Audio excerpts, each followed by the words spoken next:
Welcome back to Passionate World Talk Radio.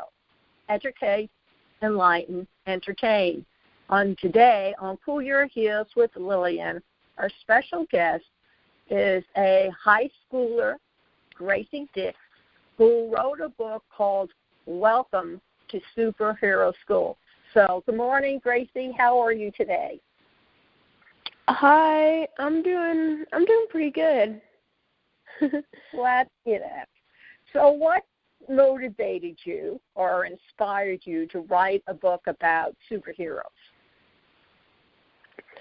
I just really like all things fantasy because it's sort of like escaping the real world and putting yourself into a different one where you have to worry about someone else's problems or someone else's situations. And even better, when you write it, you can make up the situations or make up the problems. It's pretty cool. It is pretty cool. It's called world building. So when you create your world, you did not have to look too far. I'm pretty sure you based it on being a teenager. Yes, I definitely did. So in your teenager world, what are some of the problems that one besets, say, anywhere? My granddaughters are in 7th grade, but they're already in high school, and they'll be there until 12th grade. And I know some of the problems they are now encountering in high school since they're on the lowest rung of the ladder, so to speak. But you're a little bit further up the food chain. So what did you want to take from your reality teen world and put into your fantasy teen world? Well, in this book, there's obviously a school bully because there has to be, right? It's it elevates the story. Also, at my school, I think things are kind of different than at a normal school. I go to Shelton, and there we all have learning differences, so it's easier to be honest with each other, and it's easier to communicate with each other because we all know we're on the same page. We don't really keep stuff from each other. Shelton's like a community, so I made sure to implement that into the characters of my story. People who are reading it might notice that they have a different persona than what they might be used to. And I really like it. I'm really comfortable with how the social situation is at Shelton, and I wanted to implement it into the book because I thought it would make a very interesting read because we are very interesting people. Well, you're individuals, and you know who you are, and you don't want to change yourself for any other person unless you yourself want that change. When my son went through high school, he was in the Vanguard system, so that his community was mostly made up of gifted, talented kids who had to work real hard, which became a shock to their system because they thought they could just breeze by. But one of the things that you also have included in your book is that their superpowers are a little bit different than, say, the superpowers of other fantasy heroes.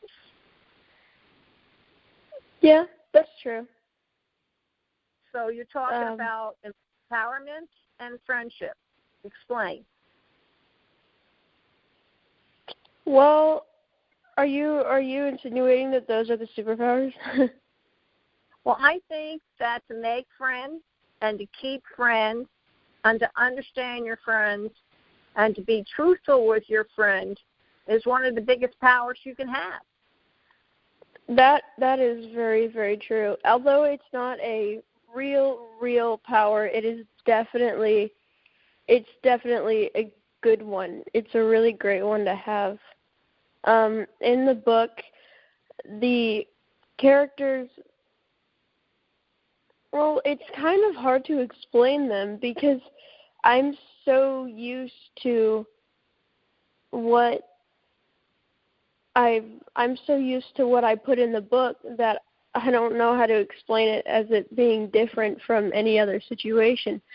But I'll try.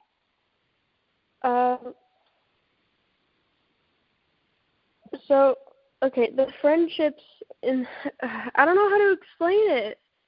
I'm sorry. Okay, well then we'll go. That is okay. We will go very slowly.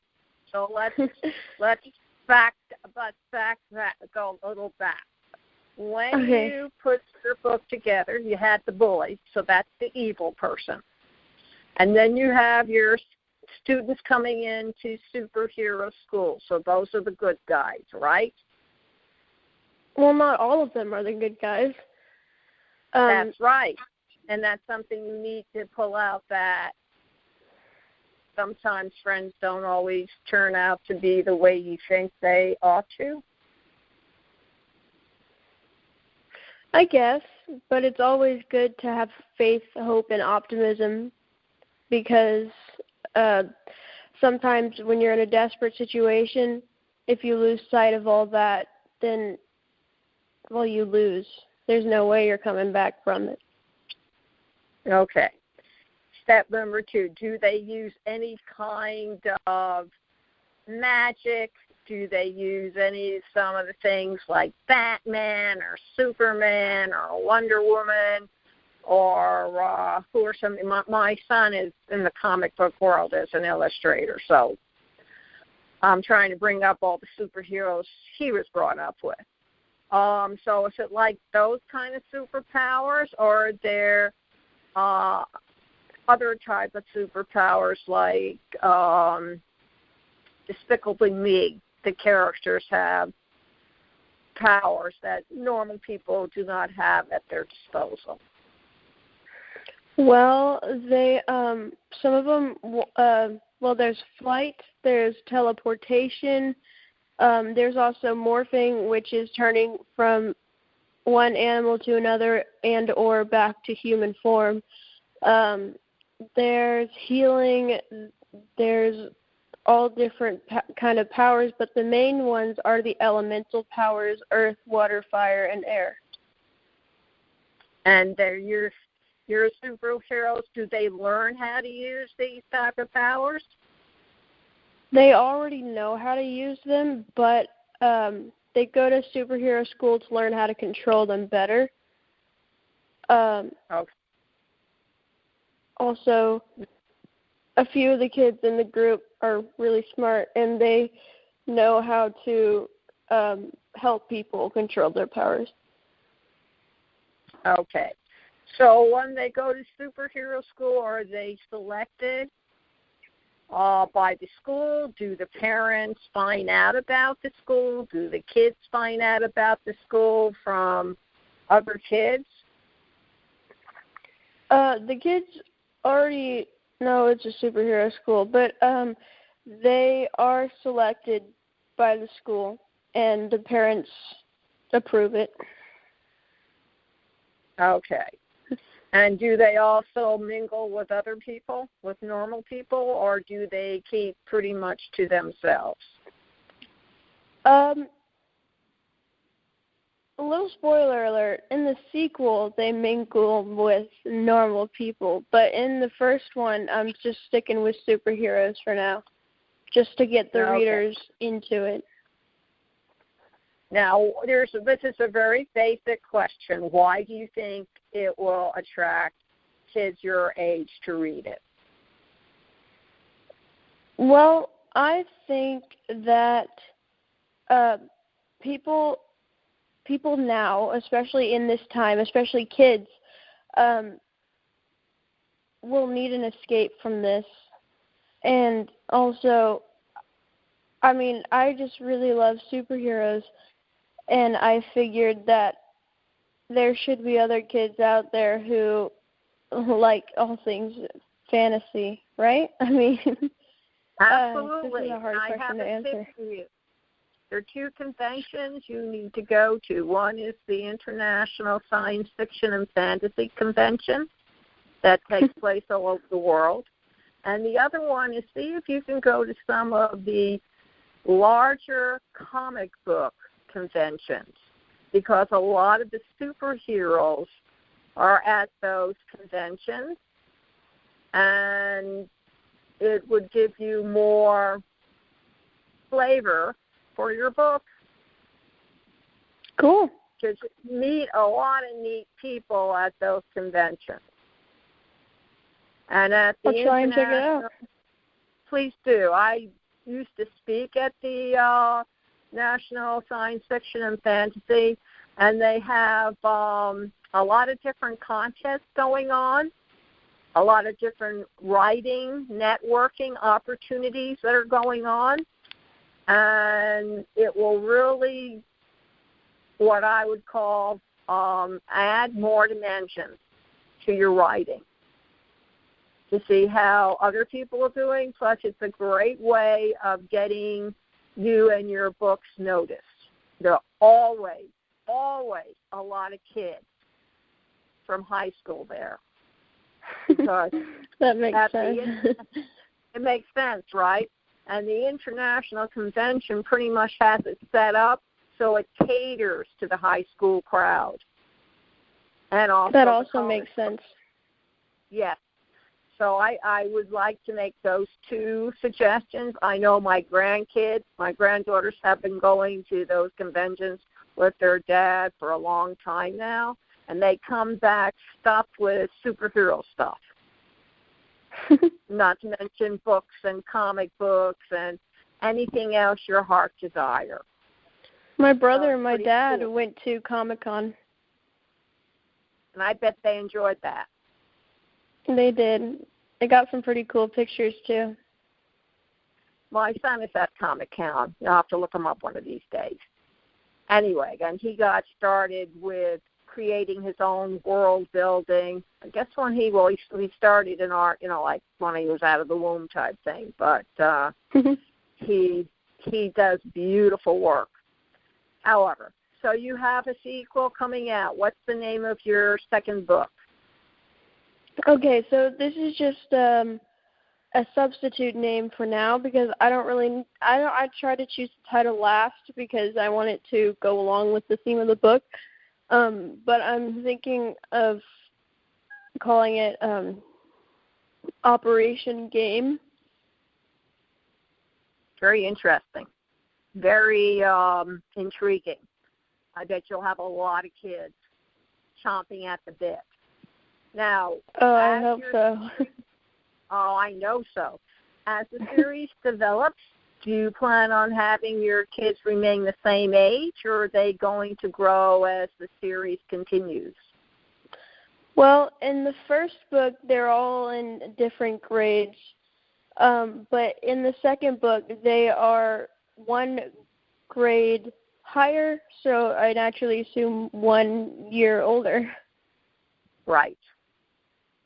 Well, that sounds really exciting. So what kind of support do you get from your parents? Oh, all of the support. My parents are basically my PR team, my mental health team, my everything team. They are very much there for me. My dad's always manning my Instagram, getting pictures of the books I'm reading with the dogs, mostly because my mom forces him to, but also because he enjoys it. And Mom helps me with some of my Instagram stuff too, and she does a lot of the work. But my parents, my parents are very supportive, and they are very proud of me, and I love them very much. I think that is awesome. Now, for would-be writers, do you want to tell them how many hours you spend on writing or how you fit it into your school schedule? Oh, God. Okay. How I how I managed to fit it into my school schedule was I wrote every second that I wasn't doing something else. And, oh, gosh, it was a lot. But, yeah, it was fun. It was definitely fun. At some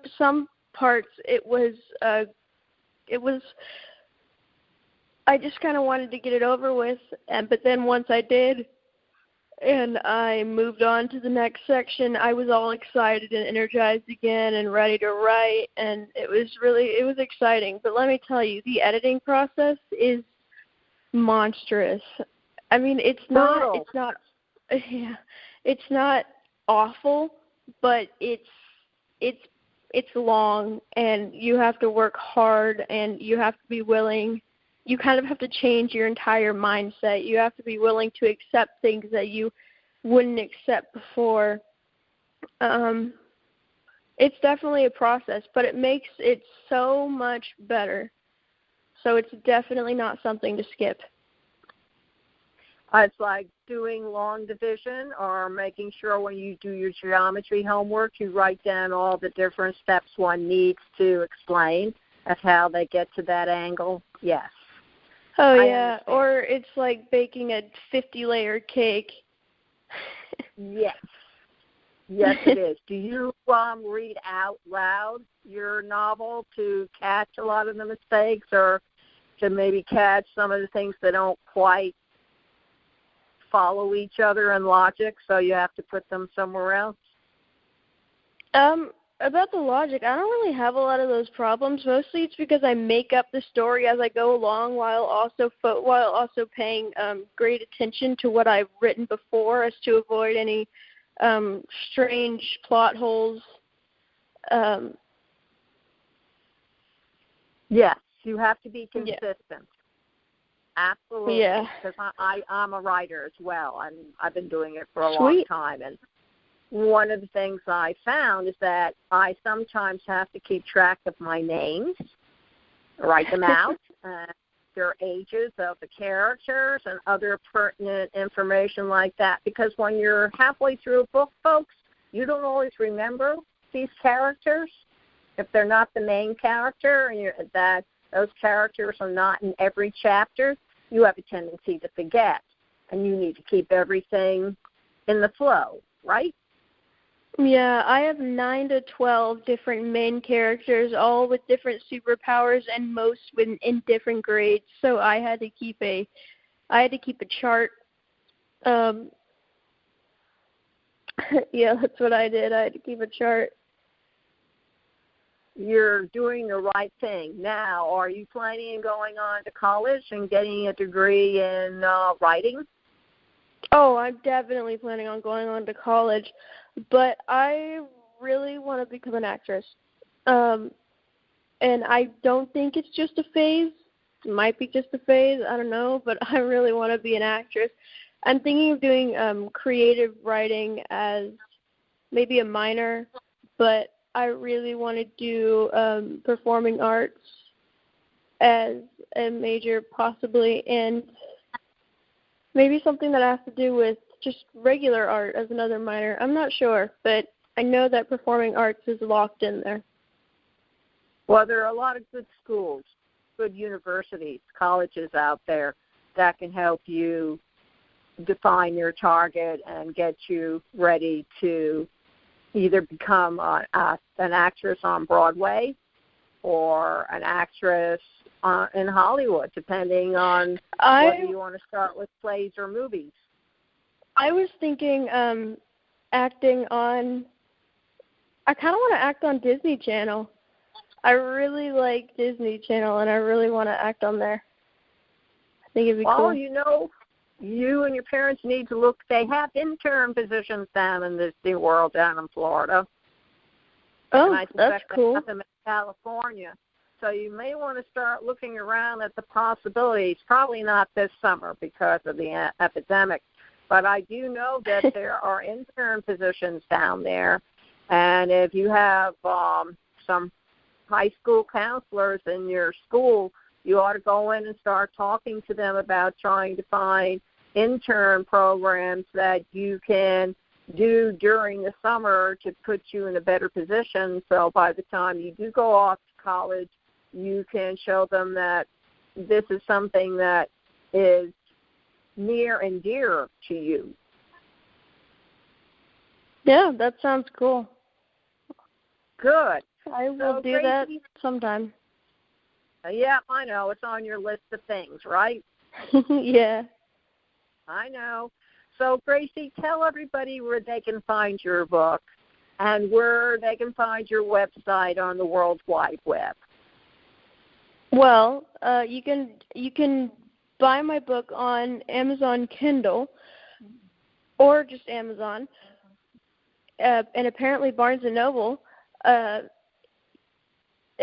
my website is obviously no caps, no spaces, graciedix.author, or graciedix.com. Sorry.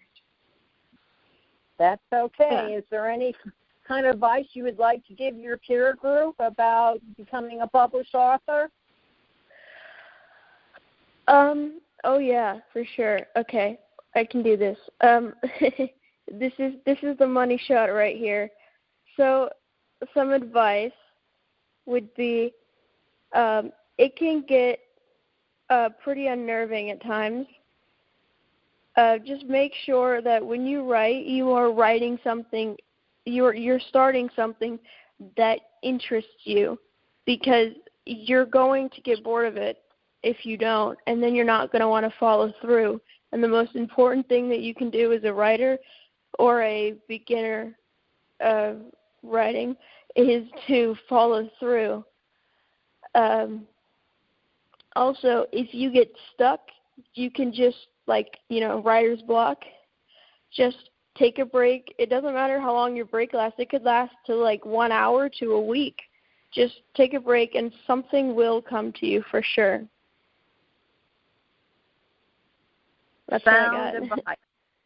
Sound advice. And one other thing, keep a pad and a pen with you 24/7, because when you're not thinking about something, it always comes to you.